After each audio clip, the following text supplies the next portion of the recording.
My girlfriend bragged, "I've been writing a blog about how pathetic you are. 10K readers love it." I said, "Impressive numbers." Then her boss Googled her pen name during her promotion review. She was escorted out by security. I, 32 male, discovered my girlfriend Brooks, 29, little side project 3 weeks ago during what should have been a normal Thursday night. We'd been together for 2 years, living together for 6 months. She was tipsy from book club wine and feeling chatty. "You know what's hilarious?" she giggled, sprawled on our couch. "I'm basically famous online, and you have no idea." I looked up from my laptop. "What do you mean?" She pulled out her phone, waving it around. "My blog, Dating Down, a girl's guide to surviving mediocrity. 10,000 subscribers eat up every word I write about dating a boring IT guy who thinks craft beer is a personality trait."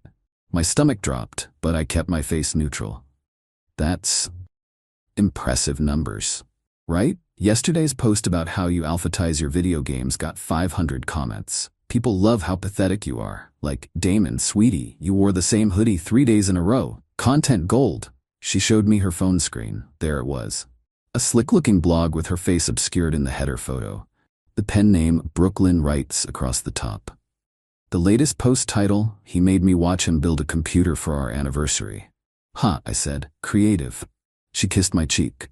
"Don't worry, babe. Nobody knows it's you. I changed details. Like I said, you're an accountant instead of IT, and I called you Dylan instead of Damon." That night, after she passed out, I read every single post. 2 years of content. Some highlights. His idea of romance, a Costco run.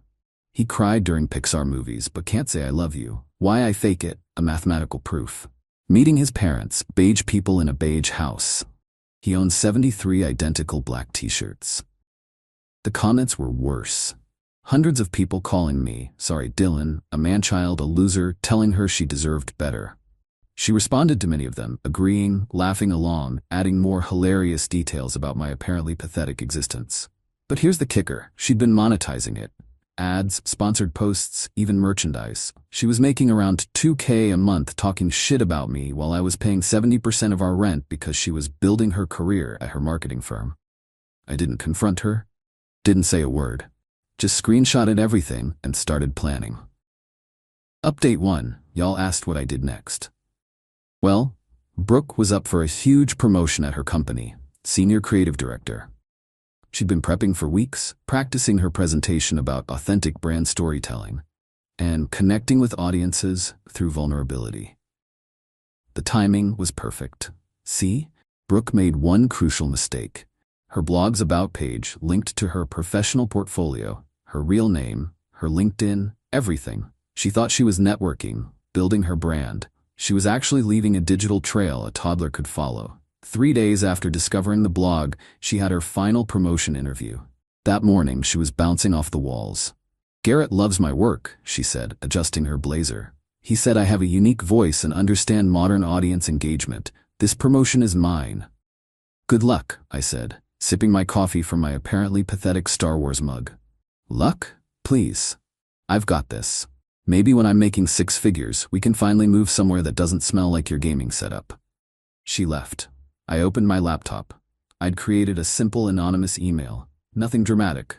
Just, "You might want to Google Brooklyn Writes before making any promotion decisions. Sincerely, a concerned observer." Sent it to Garrett, the CMO, and for good measure, their HR director, Patricia. Then I waited. Brooke texted me at 10 a.m., interview starting. 11 a.m., weird, they postponed to 2 p.m. 2:30 p.m., WTF, something strange is happening. 3 p.m., nothing. 4 p.m., nothing. She came home at 6 p.m. Her face was blotchy, makeup smeared. She walked past me without a word and locked herself in the bedroom. An hour later, she emerged. "Someone sent my blog to my boss." "Oh?" I didn't look up from my game. They printed out posts. Garrett had them highlighted. The one where I called him a human LinkedIn post who thinks synergy is foreplay. The one about Patricia's wine mom energy ruining the vibe. The entire series about how our client presentations are corporate theater for brain-dead boomers. "That's rough." She stared at me. "That's rough? I got fired, Damon? They had security escort me out." "Why would they fire you for a blog?"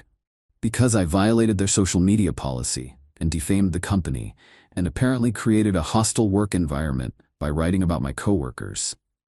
But you said nobody knew it was you. She threw a pillow at me.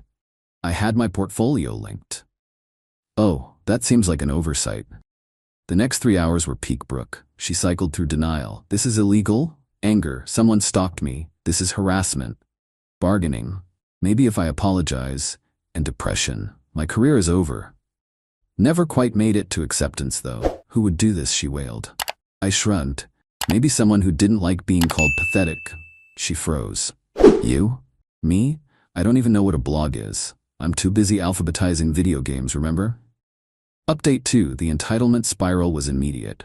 Day 1 post-firing. Brooke decided this was actually my fault for not being supportive enough. If you were more interesting, I wouldn't have needed to write the blog for creative outlet, she screamed while rage-packing her work clothes.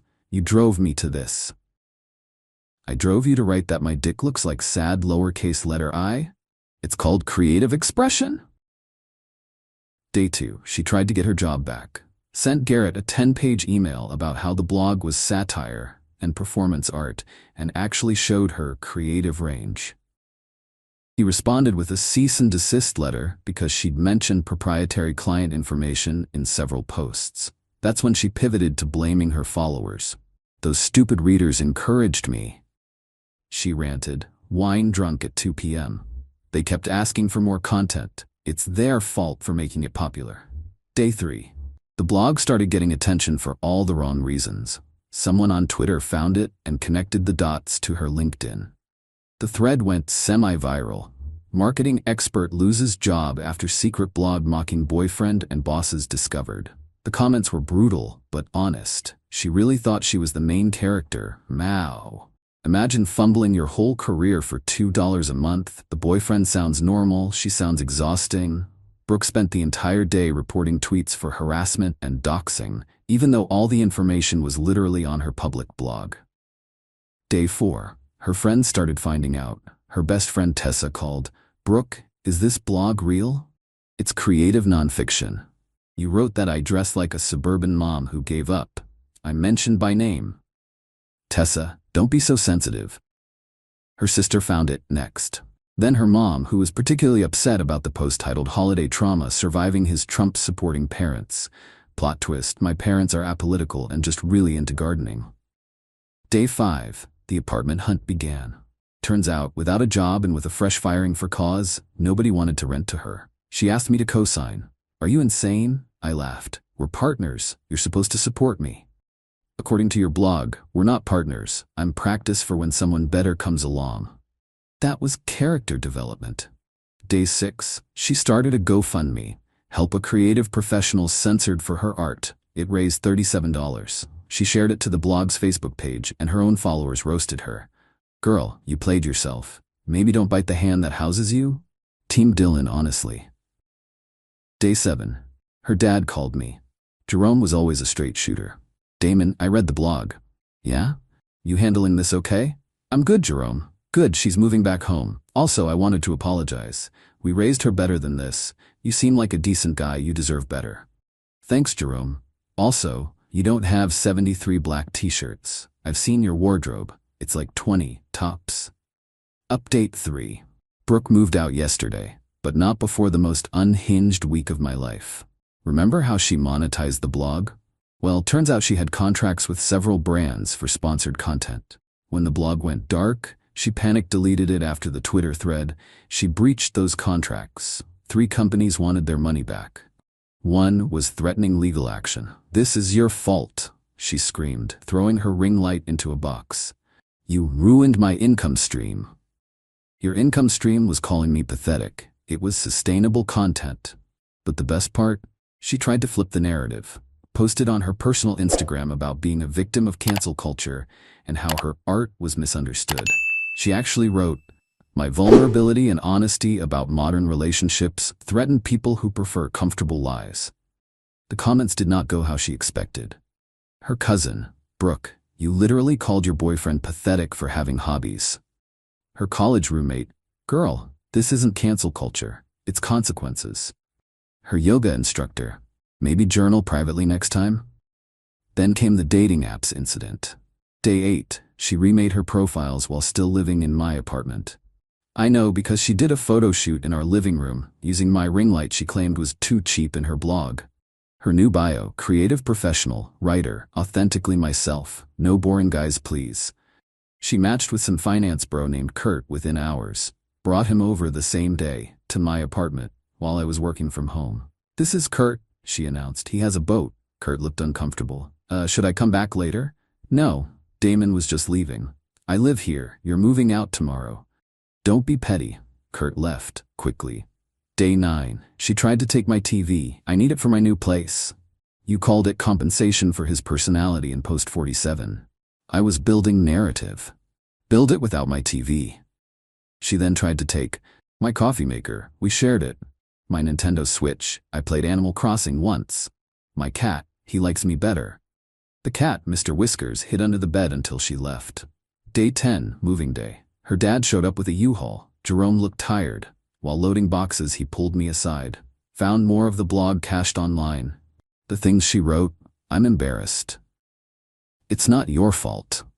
She wrote that we raised a mediocre man who peaked in high school.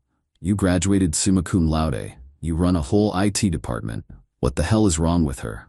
Before leaving, Brooke had one final meltdown. "You know what? You are pathetic.